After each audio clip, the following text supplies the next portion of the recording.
sino que comparte parte de la información para que también lo analice.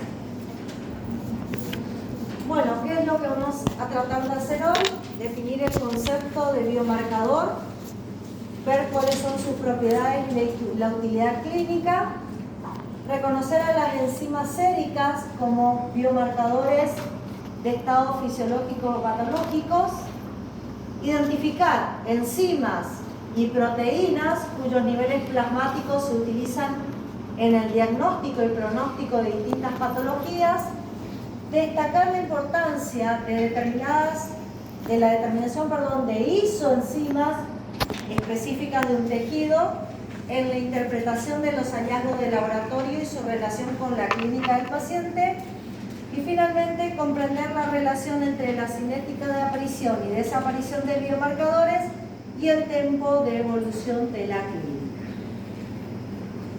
Primero y principal, obviamente tenemos que empezar con qué es un biomarcador.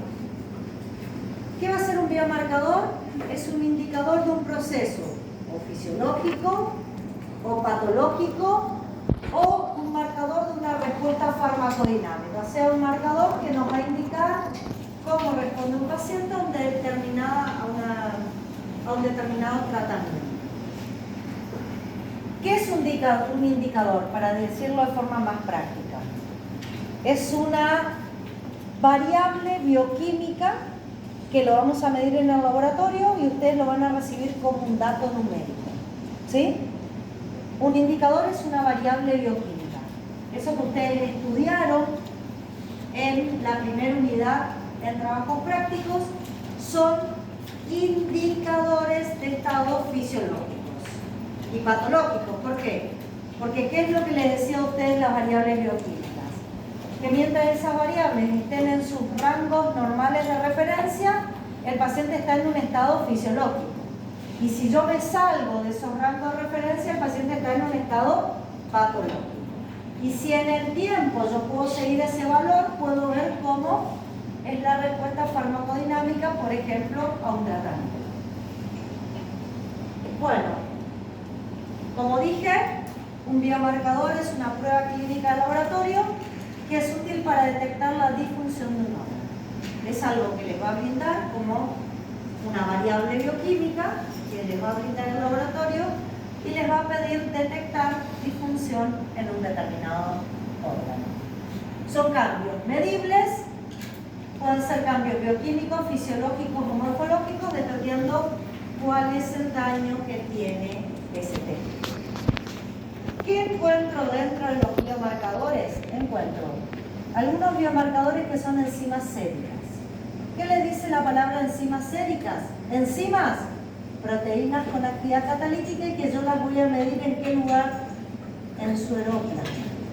Esto es una enzima sérica.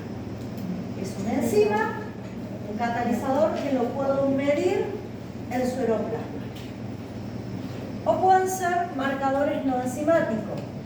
En el caso de que el biomarcador sea un marcador no enzimático, normalmente es una proteína que no tiene actividad catalítica. ¿Sí? Bueno, ¿qué propiedades tienen? Son fáciles de medir usando métodos estandarizados y automatizados. El método de medición tiene que ser rápido, lo tengo que poder medir en cualquier laboratorio, tiene que reproducir en general entre distintos laboratorios el mismo valor que indica el mismo pronóstico. Tiene límites de referencia definidos, o sea, todos estos biomarcadores tienen valores de referencia. Si yo me salgo de esos límites de referencia, ¿qué voy a decir? Que hay alguna indicación de daño. O sea, mientras estos biomarcadores los mida y sus valores están dentro de los límites de referencia, digo que el biomarcador está en concentraciones o está en cantidades normales. Cuando salgo o hacia abajo o hacia arriba de ese límite de referencia, me indican una situación problemática. Idealmente tienen que ser aplicables a cualquier etnia, edad y sexo. Hay algunas excepciones, no tengo siempre los mismos límites de referencia, a veces, sobre todo a la edad, con estos biomarcadores, ya vamos a ver por qué, pero en general son aplicables de manera, digamos, a distintos tipos de poblaciones. Bueno, vamos a hablar primero de las enzimas como biomarcadores. ¿Y por qué de las enzimas? Porque en general son los biomarcadores que más vamos a utilizar. No vamos a usar tantos biomarcadores que sean proteínas. En general, todos van a ser enzimas séricas. ¿Sí? El estudio de enzimas séricas es muy importante para el diagnóstico, control y comprensión de una gran variedad de patologías. O sea, no solo me van a indicar un tipo de situación patológica. En general, las enzimas séricas las voy a usar todos los días para una gran variedad de distintas situaciones patológicas. Me voy a encontrar que las enzimas que están presentes en el plasma, o sea, las enzimas séricas, enzimas presentes en el plasma, pueden tener o no función en ese medio. Pueden ser enzimas que su función es en plasma o su función es en otro lugar. Ya vamos a hablar de eso. En base a eso las voy a clasificar como funcionales, estas también se llaman plasmoespecíficas, o no funcionales, y estas se llaman no plasmoespecíficas. Ahora vamos a comparar dentro de un minuto las dos y vamos a ver cuáles son las diferencias. A su vez, nos vamos a encontrar que algunas enzimas tienen una amplia distribución tisular. Distribución tisular, ¿qué significa? Que están en diferentes tejidos y cuando aparecen en plasma pueden indicarme el daño de un tejido, pero si están en varios tejidos a la vez, muchas veces no es muy específico lo que me estén indicando. Ya vamos a ver dentro de unos minutos cómo solucionamos este tema, cómo trabajamos cuando tengo enzimas que están en diferentes tejidos y de repente aumentan en plasma para saber cuál es el tejido que las liberó. En cambio, algunas enzimas son específicas de un determinado tejido. Estas son las enzimas ideales, que cuando aparecen en plasma me indican exclusivamente el daño de un tejido en particular. ¿Cuál es el problema? Que dentro de este grupo tengo muy pocas enzimas séricas. Hay muy pocas enzimas séricas que son órgano-específicas, o sea que habitualmente están en un órgano y aparecen eventualmente en plasma para indicarme el daño de ese órgano en particular. La mayoría tienen una amplia distribución tisular, por lo tanto cuando aparecen en sangre o plasma tengo que tener en cuenta algunas condiciones para saber su significado diagnóstico. Esta mayor o menor especificidad es importante a la hora de hacer el diagnóstico. Por eso les dije, hoy vamos a ver cómo nos manejamos con esta mayor o menor especificidad. Entonces, hablando de enzimas séricas, yo dije, son enzimas que están presentes en el plasma sanguíneo. Pueden o no tener función en ese plasma. Están las funcionales, plasma específicas, y las no funcionales o no plasma específicas. ¿Cuál es la diferencia? La diferencia es que las funcionales, empecemos por las funcionales, su lugar de acción la tienen en el plasma. Por eso se llaman también plasmoespecíficas. Son enzimas que específicamente encuentran a su sustrato, a su cofactor en el plasma y generan producto a nivel plasmático. Su concentración en plasma en general es relativamente alta, mucho mayor que el tejido donde se produce.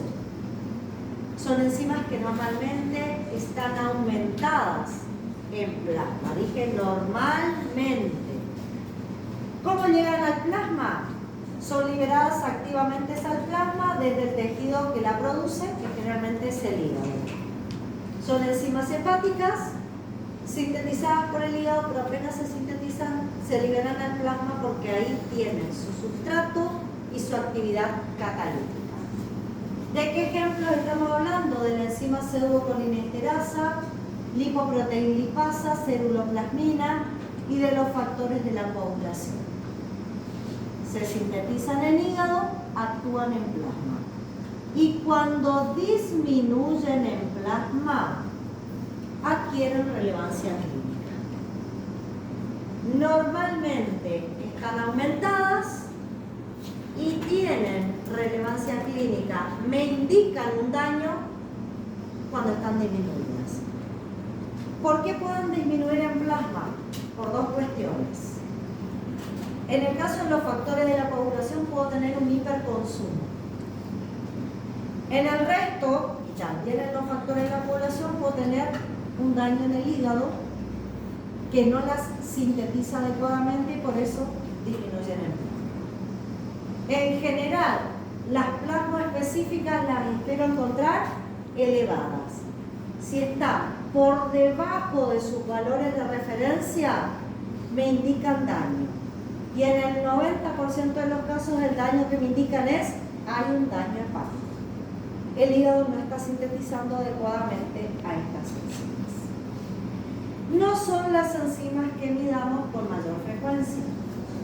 Las que medimos con mayor frecuencia son las no funcionales o no plasmoespecíficas. Son enzimas de tejido o glándula que no tienen función plasmática. Por lo tanto, en plasma las voy a encontrar en cantidades relativamente bajas. Son enzimas de tejidos que funcionan dentro de tejidos o son de glándulas que las secretan a determinados espacios y habitualmente están en muy pequeña cantidad en plasma. ¿Por qué llegan al plasma en baja cantidad? Por el recambio celular normal. Nosotros diariamente tenemos una pequeña muerte celular. Todos los días se nos mueren células porque tienen o finalizan sus vidas medias y al morirse una célula, ¿qué hace? Todo su contenido lo libera al exterior. Y así las enzimas que habitualmente están en una célula hepática, en una célula intestinal, en una célula muscular, terminan en sangre en mínimas cantidades. También podemos tener microtraumatismos espontáneos que van a llevar a esa microtraumatismos específicos que nos van a llevar a que esas enzimas que habitualmente no deberían estar en plasma aparezcan en plasma. Bien, ¿cuándo adquieren relevancia clínica? Si normalmente están bajas, ¿cuándo adquieren relevancia clínica? Cuando aumentan. ¿Sí? ¿Qué nos van a indicar cuando aumentan? Que por alguna causa que ahora vamos a analizar, están saliendo en más cantidad de lo normal del tejido que las contiene. En general hay un daño en esos tejidos. ¿Sí? El tejido que las contiene se daña por distintas causas, lo vamos a ver, y eso provoca la salida de las enzimas hacia el plasma. ¿Sí?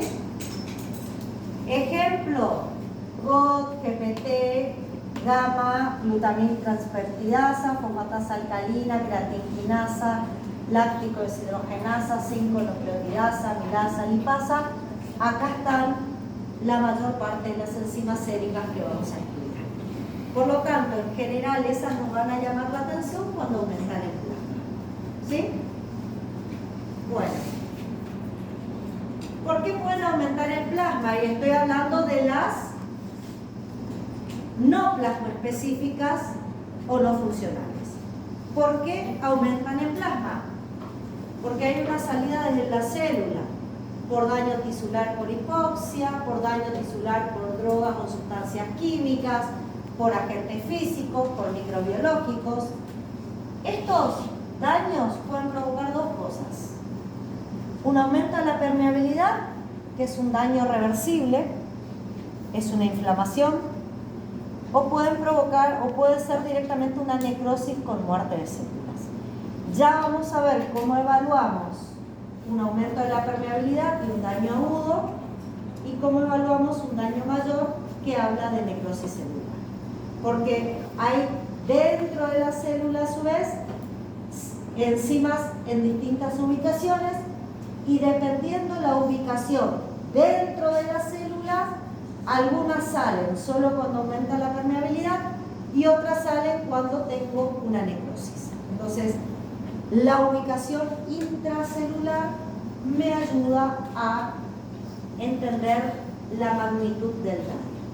No es lo mismo que aumente la permeabilidad y yo tengo un daño reversible que tengo una necrosis. La necrosis es irreversible.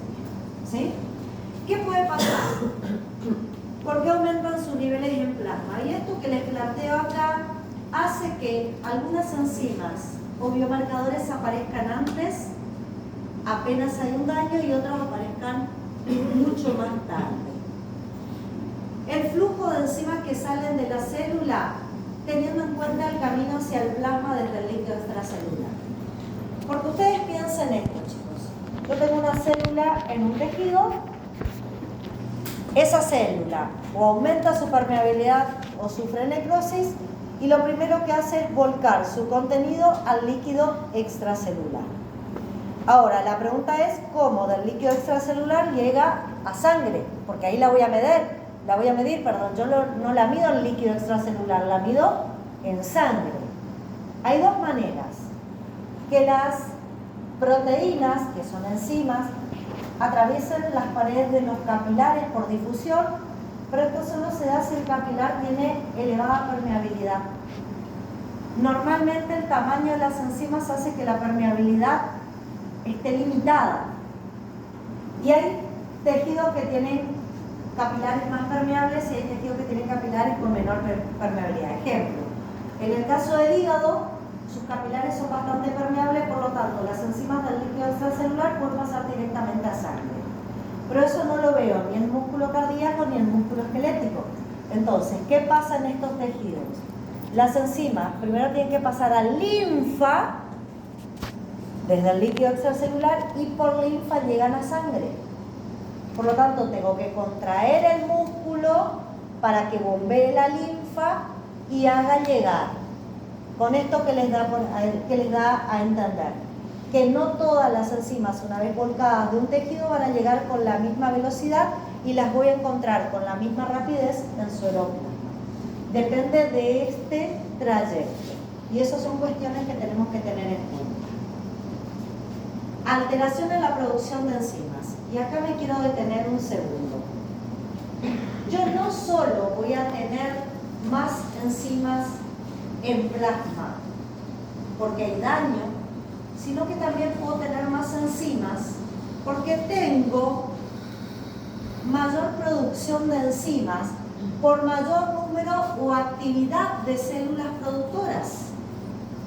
Ejemplos: cuando estamos en crecimiento óseo hay mucho mayor cantidad de osteoblastos que normalmente van a tener una vida media y pueden liberar al sueroplasma su contenido enzimático.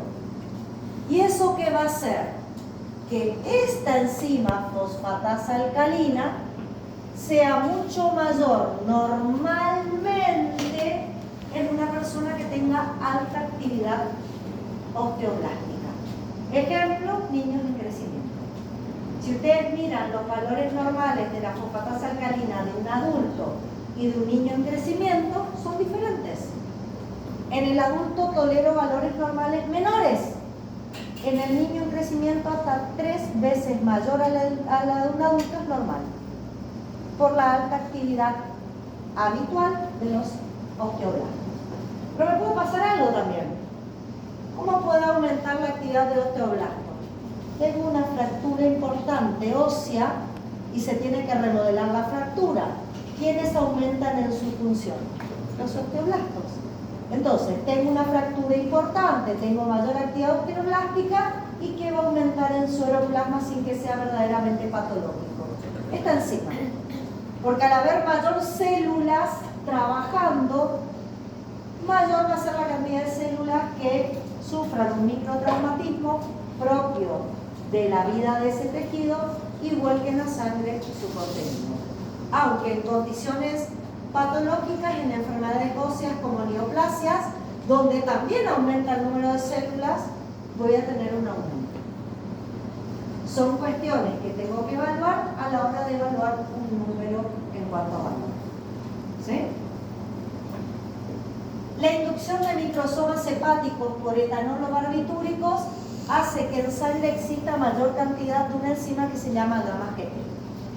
¿Por qué? Porque cada hepatocito de un paciente alcohólico crónico o que consume de manera crónica barbitúricos, cada célula hepática tiene más microsomas que en una persona que no tenga este consumo. Entonces, cuando ese hepatocito se muere porque terminó su vida media, vuelca sangre mucho más gamma-GT que el hepatocito de una persona que no consume estas sustancias.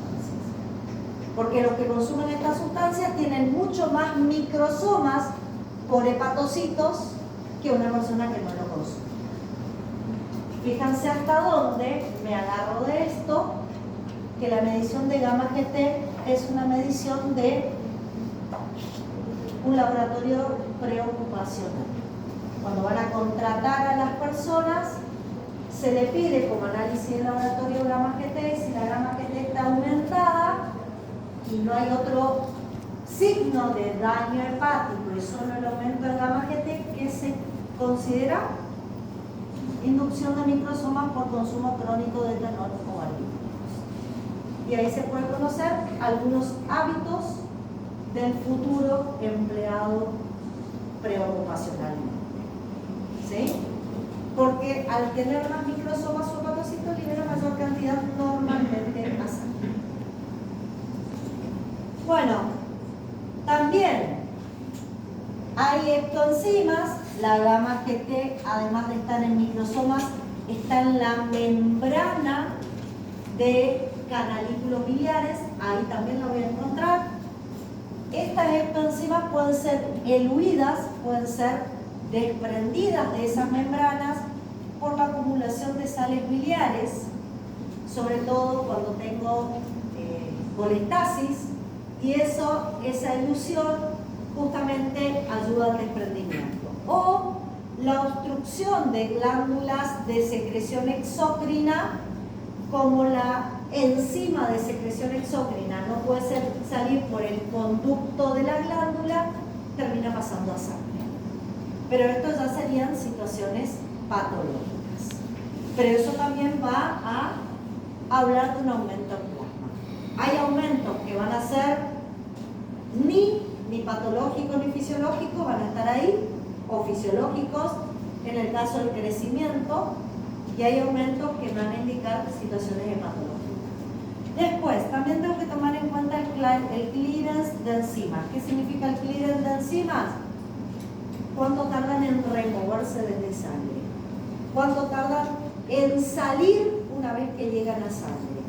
Este es otro factor que tengo que tener en cuenta, porque no todas las enzimas, una vez que llegan al plasma, son eliminadas con la misma velocidad. Ya vamos a ver después un cuadro. Algunas tienen vía de eliminación renal, generalmente para las enzimas pequeñas. Cuando la sangre filtra por riñón, pasan a orina y salen por orina. Otras se inactivan en plasma por proteasas y son degradadas plasmáticamente. Y otras son tomadas por el sistema retículo endotelial del vaso y el hígado, o sea, macrófagos, y degradadas en esos tejidos. Pero cada enzima tiene su tiempo de salida del plasma, que a nosotros nos va a ayudar a entender también un poco la utilidad diagnóstica. Entonces, de todos estos factores voy a tomar en cuenta para ver por qué pueden aumentar en plasma. En general, ¿cuál es la causa más frecuente de aumento en plasma? Por daño tisular. daño tisular o obstrucción de glándulas también podría ser. Sí. No sentiría la diferencia entre la A y la B. La A sería provocar, o sea, por lisis. Acá tenés o aumento de la permeabilidad de tu membrana porque tenés un cuadro inflamatorio o tenés necrosis celular. Y acá tenés más osteoblastos porque el hueso está en crecimiento. Y yo te dije recién, y discúlpame que vuelva hacia atrás, que las no funcionales llegan al plasma por un recambio celular. No es lo mismo tu recambio celular si tenés 10 osteoblastos que si tenés 500. Vas a tener un mayor recambio al tener mayor cantidad. Eso va a hacer que en plasma aparezcan naturalmente en mayor cantidad. O tenés un hepatocito que tiene 2 microsomas. Y este, que es alcohólico, tiene 500 microsomas en su citoplasma. ¿Cuál de los dos hepatocitos, cuando se muera, recambio celular, va a liberar más gamma GT a plasma? El del paciente alcohólico. ¿Se entiende la diferencia? ¿Sí? Bueno, como pueden ver, hay enzimas séricas, algunas en esta lista, la mayoría son no funcionales o no plasma específicas y algunas funcionales y plasma específicas, que cuando aparecen en plasma, las no funcionales aumentadas y las funcionales disminuidas me pueden indicar un daño. En general, si disminuyen las plasma específicas, indicaban únicamente daño en el hígado. Les muestro uno, pseudocolinesterasa, es plasma específica que me indica enfermedad del hígado. ¿Sí? El resto son todas no plasma específicas. Sí. La LDH es una enzima que no es específica para infarto miocardio, pero sería eso de la linfa porque demora a entrar en sangre, no, eso quería O sea, entender. no. Yo te voy a explicar, pero lo de la salida por linfa, acordate que la LH tiene 4 cadenas polipeptídicas, tarda más en salir, va a salir por linfa. Es la última en aparecer en general cuando se daña el miocardio. Por eso. Pero ya vamos a ver cómo usamos a la LDH sabiendo que no es específica a un tejido. Ya vamos a hablar de eso. Bueno, entonces, ¿qué le dije hasta ahora a ustedes? Que existen biomarcadores que pueden ser proteínas o enzimas. Hablamos de enzimas por ahora. Dentro de los biomarcadores de enzimas, ¿qué tenemos? Algunas funcionales o plasma específicas que cuando disminuyen en plasma me indican una situación o condición diagnóstica. Y por otro lado, las no funcionales o no plasma específicas que cuando aumentan en plasma también tienen una información diagnóstica. Y en general fuimos viendo por qué podían aumentar en plasma. En la mayor parte de los casos aumenta en plasma era por daño en tejido, que podía ser un daño reversible, un simple aumento de la permeabilidad, o un daño irreversible, una necrosis. Pero también, si yo tenía una alta producción de células, estas podían provocar la salida hacia plasma de sus enzimas en mayor cantidad. Eso fue lo que dijimos hasta ahora. Bueno, la distribución tisular de la actividad de enzimas es de importancia diagnóstica. Distribución tisular. Bueno, un detalle, acá dice de la actividad de las enzimas. Nosotros en general no medimos concentración de enzimas, sino que medimos actividad enzimática. O sea, ponemos la muestra de un paciente en contacto con el sustrato y vemos cuánto producto se forma y así sabemos cuál es la actividad. No tenemos técnicas para medir concentraciones de enzimas. Medimos actividad. Y ustedes, si estuvieron en las clases anteriores, sabrán que si yo mido actividad enzimática, es directamente proporcional a la cantidad de enzima presente. ¿Está? Bueno, La distribución tisular. Por ahora estoy pensando en las no plasmaespecíficas, en qué tejidos se distribuyen y cuando salen al plasma, qué tipo de daño me indica. ¿Sí? Distribución tisular es en qué tejido están qué enzimas. ¿Tengo todas las enzimas en todos los tejidos? No. Determinados tejidos tienen determinadas enzimas. Cuando esas enzimas salen a plasma, me indican un daño en ese tejido en particular. Tengo un problema. Primero voy a empezar por acá. La mayor parte de las enzimas son ubicuas. ¿Qué significa? La misma enzima encuentro en hígado, en estómago, en vejiga, en cerebro, en corazón, en pulmón, en riñón. Y estoy en problemas. Porque si es ubicua y está en muchos tejidos, cuando sale a sangre es ¿de dónde salió? Primero y principal, chicos. Primero, no puedo evaluar una enzima sérica, sea funcional o no funcional, en ausencia de signos, síntomas, o sea, de la clínica del paciente. Yo, si no sé la clínica del paciente, un valor de una enzima no me dice nada. Y ahora lo vamos a hablar a eso. Después tengo otro tema, la distribución celular. Hay enzimas uninoculares que están solo en la membrana, solo en el citoplasma, solo en la mitocondria. Y acá con la ubicación que es importante. Si yo tengo un aumento de la permeabilidad de membranas, salen las de membrana y las de citoplasma.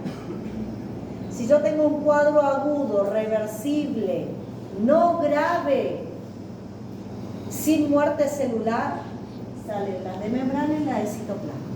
Si yo tengo necrosis celular, salen todas. ¿Sí? Hay algunas que están en un solo de estos sitios, hay otras que están en dos sitios a la vez. Ya vamos a ver qué importancia tiene eso. Bueno, vamos a ver algunos ejemplos para que ustedes empiecen a entender. Yo dije, la distribución tisular me ayuda al diagnóstico, o sea, saber qué enzimas están en qué tejidos me ayudan al diagnóstico. Vamos a hablar de las enzimas transaminasas. ¿Son ubicuas o organoespecíficas las transaminasas? ¿Qué creen ustedes? Ubicuas. ¿Por qué decimos que son ubicuas? Están en diferentes tejidos. Sin embargo, lo que yo tengo que mirar acá es que si bien están en muchos tejidos, ¿en dónde están en mayor cantidad? Porque según dónde estén en mayor cantidad, cuando esos tejidos se dañen, van a ser los que van a provocar un aumento de estas enzimas en plasma. Estoy hablando de la AST o GOT, aspartato transaminasa o GOT, o la LATO-GPT, alanina transaminasa o glutámico pirúvico transaminasa. En general decimos GOT-GPT o es lo mismo decir de esta manera. Las dos están en hígado, en corazón y en músculo. Pero ¿quién está en mayor cantidad? En hígado la GOT, en corazón la GOT y en músculo la GOT. ¿Y la GPT dónde está en mayor cantidad? En hígado. O sea, si mido las dos enzimas, y miren lo que les voy a decir. Si mido las dos enzimas, siempre la clínica de mi paciente, y aumenta la GOT y la GPT, ambas, es hígado. Si aumenta la GOT y la GPT prácticamente no se mueve, y solo la GOT, o es corazón o es músculo. ¿Por qué? Porque si bien la GPT, la que está en verde, está en diferentes tejidos, en el único tejido donde está cuantitativamente en gran cantidad es en hígado. Por lo tanto, hasta la puedo considerar órgano específica, Porque si aumenta en sangre, porque hay un daño hepático. Sus aumentos por daños cardíacos musculares van a ser muy despreciables. Y lo que más vamos a mover en ese caso es el aumento de GOT. Entonces, si mido las dos a la vez y ambas aumentan, el daño es hepático. Si aumenta la GOT, fundamentalmente el daño o es muscular o es cardíaco. Después vemos cómo decidimos cuál es. Pero ¿se entiende por qué es importante conocer la distribución tisular de esto? ¿Y por qué es importante conocer la distribución dentro de la célula? ¿Dónde está dentro de la célula? Miren esto. La GOT es mitocondrial y citoplasmática. Y la GPT es citosólica. Es más, la GOT está mucho más en mitocondria que en citoplasma. Entonces, escuchen lo que vamos a relacionar. Si yo tengo un cuadro reversible, una hepatitis aguda, porque tomé mucho etanol y me generó una inflamación tóxica del hígado. Reversible, solo aumenta la permeabilidad de la membrana, no hay necrosis. ¿Cuál de las dos creen que va a estar más aumentada en plasma si el cuadro es agudo o reversible? ¿La mitocondrial, la que está más en mitocondria que en citoplasma, o la que es exclusivamente citoplasmática? Entonces, si yo mido las dos, están aumentadas las dos, pero la que más está aumentada es la GPT, ¿qué les indica? Como la GPT está en citoplasma, es hepático, pero es agudo, reversible, porque es una enzima citoplasmática. En cambio, si ya hay necrosis celular y el daño es irreversible, ¿cuál aparece? Todas. Pero mucho más la GOT, porque va a aparecer la GOT citoplasmática más la elevada cantidad de GOT que tengo en mitocondria. ¿Qué voy a observar si el daño es irreversible? Más GOT que GPT. Porque sale la GOT citoplasmática más la GOT mitocondrial. Y eso genera un mayor aumento de GOT que el aumento de GPT. Van a aumentar las dos, pero si comparo, la que está más aumentada es la GOT. Sí. En caso de infarto, ¿va a aumentar GPT en caso de infarto? Prácticamente lo que te puede aumentar es despreciable, porque el músculo, ¿vos estás hablando de infarto cardíaco o infarto hepático? Porque hay infarto hepático. Si me estás hablando de infarto cardíaco, la cantidad de GPT que tengo en músculo cardíaco es despreciable. O sea, si lo medís, prácticamente no va a salir de sus valores normales, pero va a aumentar mucho la GOT. ¿Por qué? Porque la GOT, si estoy hablando solo de estas dos, ¿van a aumentar otras enzimas en un infarto? Sí, pero yo estoy hablando solo de GOT y GPT. Solo estoy hablando de estas porque me ayudan como transaminasas según su ubicación en tejidos a darme una información. En un infarto te aumenta la GOT. En un traumatismo muscular, en una actividad física intensa, aumenta la GOT. No aumenta GPT. Si la GOT aumenta junto con la GPT, es hepática. Ahora, ¿ha aumentado más GPT que GOT o aumentó más GOT que GPT? ¿Qué te dice eso? Ahí. Si aumenta más GPT que GOT, es un daño reversible, porque solo están saliendo las citoplasmáticas. Y en el citoplasma yo tengo más GPT que GOT. En cambio, si el daño es por necrosis, salen las citoplasmáticas y las mitocondriales, y ¿quién va a aumentar más? La GOT y menos la GPT. Aumentan las dos, pero aumenta más la GOT. ¿Sí? Nosotros, para evitar esto de que solo en un infarto de corazón aumente la GOT, como la GOT está también en el músculo, a veces agregamos otras enzimas para armar mapas séricos de tejidos, mapas enzimáticos, perdón, de tejidos, para saber qué otras enzimas acompañan a la GOT cuando se daña el músculo cardíaco. ¿Sí? Pero en el caso de la hepatitis o del daño hepático usamos fundamentalmente estas y bueno, algunas otras. Veamos otra. Fosfatasa ácida. Normalmente, miren dónde aparece la fosfatasa ácida, en qué tejidos aparece. Próstata, riñón, páncreas. ¿Sí? Va a ser marcadora de qué tejido cuando aparezca elevada en sangre. Del tejido donde está más guardada en mayor cantidad.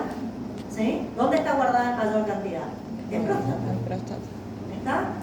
Entonces, es un marcador de daño prostático en hombres.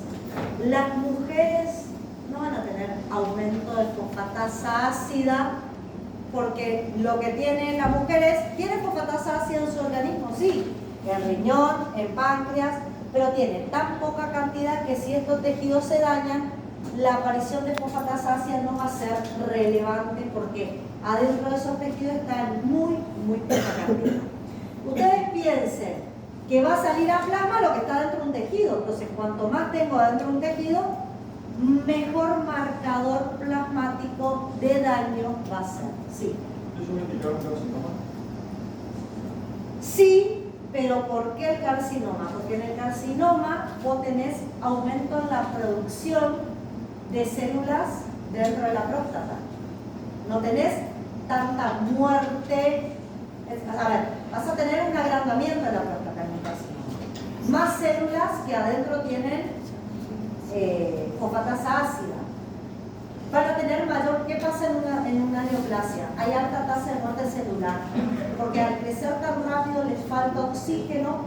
El crecimiento rápido de una neoplasia hace que la irrigación no llegue a toda la célula, entonces la característica de una neoplasia es tener alta tasa de muerte celular y eso va a hacer que vuelque gran cantidad de fosfatasa ácida a la sangre del paciente. ¿Sí? Es marcadora de carcinoma. Hoy no se usa tanto, se usa más el antígeno prostático específico, que es otra cosa, no es una enzima, ¿está? Pero se podría usar esta fosfatasa. Bueno, fosfatasa alcalina, miren dónde está. En general, esta enzima, y acá falta placenta, tiene varias isoenzimas. Hay isoenzimas intestinales, óseas, hepáticas, riñón, en próstata y me falta placenta. ¿Sí? Por lo tanto, su salida a sangre, en general no lo usamos para patologías duodenales, por más que aparece en gran cantidad de duodenos. Lo usamos para patologías óseas o del hígado, a la fosfatasa alcalina. En el caso de las patologías óseas, ojo, porque los aumentos de fosfatasa alcalina en sangre pueden ser estados fisiológicos. ¿Por qué? ¿Qué dijimos?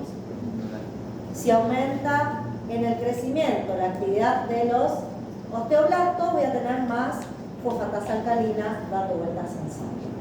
O tuve un traumatismo y una gran fractura ósea, lo que implica el remodelado de esa gran fractura ósea va a aumentar la actividad osteoblástica y va a hacer que esa persona tenga más fosfatasa alcalina en sangre. Dije que hay una isoenzima placentaria. A partir del tercer mes de gestación, las mujeres tienen más fosfatasa alcalina en sangre que una mujer de su misma edad no embarazada. Y no es patológica.